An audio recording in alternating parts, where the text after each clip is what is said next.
Praise the Lord Jesus Christ. Welcome, everyone, to today's Explainer. I am absolutely thrilled you're tuning in today because we're going to explore this deeply moving, frankly, game-changing message based on Pastor Elvis's 50th anniversary sermon. It's all about the art of letting go. We're looking at what it really takes to move forward in life and in faith. It's a great moment for us to just pause, express some deep gratitude for the simple, beautiful gift of life, and recognize the grace that keeps us going day after day, year after year. And starting off with Praise the Lord Jesus Christ, it isn't just a standard greeting, right? It's an active, intentional acknowledgement of the very life and breath we have right now. Pastor Elvis was reflecting on 50 years of life, 50 whole years of being sustained by grace, and it brings up this super powerful realization. If we want to keep experiencing that grace, and if we genuinely want to advance into the next chapter of our lives, we have to grasp the spiritual necessity of leaving things behind. We literally cannot walk into a brand new season if we're dragging all the heavy baggage from the old one. So that brings us to Section 1, the secret to advancing. Okay, let's dive right into this. The big takeaway here is that to move forward, you must first leave the past behind. Now, sure, that sounds incredibly simple, doesn't it? But actually doing it in real life, that's a whole different story. Progress is flat out impossible if you're emotionally anchored to yesterday. Think of it like trying to drive your car at 60 miles an hour while staring exclusively into the rearview mirror. You are guaranteed to crash. Whether you're holding on to past failures, past successes, or just a really cozy comfort zone, your hands are going to be way too full to grab hold of the new things God is trying to hand you. Moving on to Section 2, why leaving is necessary.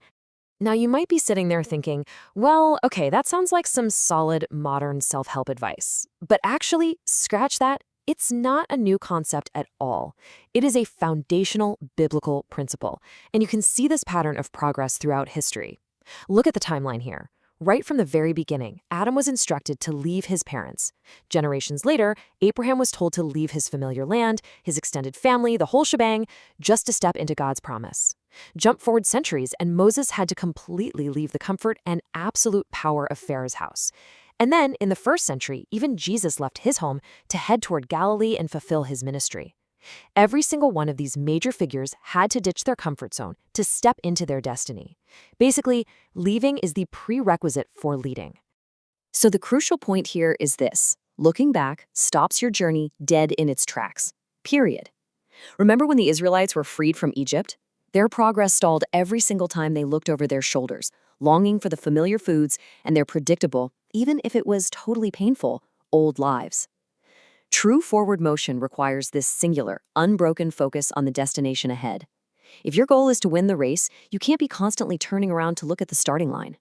All right, Section 3, leave the past behind. Let's talk about how to apply this. Let's take these grand historical examples and bring them right into your living room. How do we actively do this? We've pulled some essential reminders directly from the sermon for moving forward. First up, never turn back to past comforts or pains. Whether it was your biggest win or a crushing loss, dwelling on it just keeps you trapped. Second, hold on to what you have right now. Your current faith, the blessings sitting right in front of you. Third, and this is a massive one, focus on moments with God, not those who hurt you. Rehashing old wounds just totally halts your spiritual growth. And finally, do not compare your progress with others. Your journey is uniquely yours. Comparing your chapter 2 to somebody else's chapter 20, that is a surefire way to kill your momentum. Which leads perfectly into Section 4, forget those who hurt. That third bullet point from the last slide brings us to a huge stumbling block. We've got to talk about toxic relationships and emotional baggage. Look at this plain, undeniable truth on the screen. On the left, those who hurt you don't love you, and on the right, those who love you don't hurt you. Ouch, right? It's a really hard pill to swallow, but man, it frees up so much mental space. We have to stop agonizing over people who caused us pain. Stop spending your precious present energy trying to figure out why someone in your past betrayed you. If they hurt you deeply and intentionally, they didn't love you, period. Just let that reality set you free so you can actually move on. And yeah, human betrayal is a really painful reality, but we have to contrast that with divine loyalty.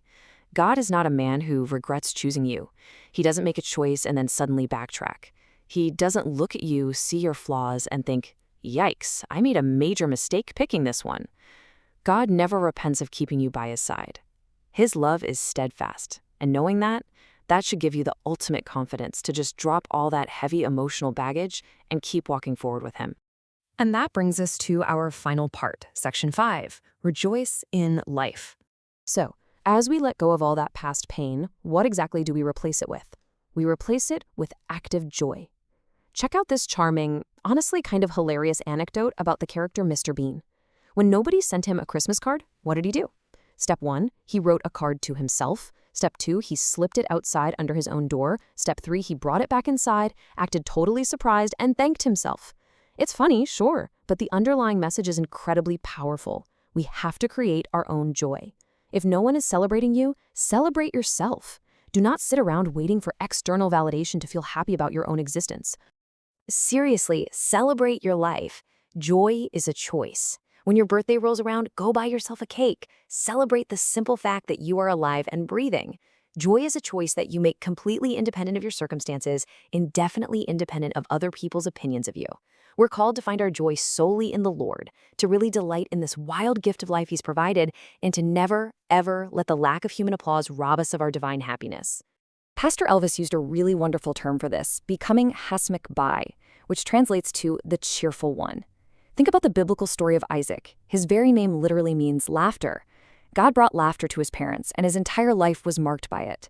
As believers, our default settings shouldn't be misery, complaining, or always looking in the rearview mirror. Our default state should be happiness.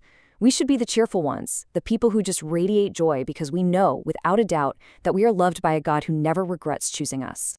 So, as we wrap up this explainer, I want to leave you with this one final thought-provoking question. Will you choose to be hasmuk bai today? Are you going to choose to be the cheerful one? It takes a conscious, everyday decision to let go of the past, to stop looking back at the things and the people that hurt you, and to fully embrace the joy that's sitting right in front of you. So keep smiling, keep your eyes fixed firmly on the destination, and boldly move forward in faith. Thank you so much for hanging out with me for this explainer. Keep stepping forward, and I'll catch you next time.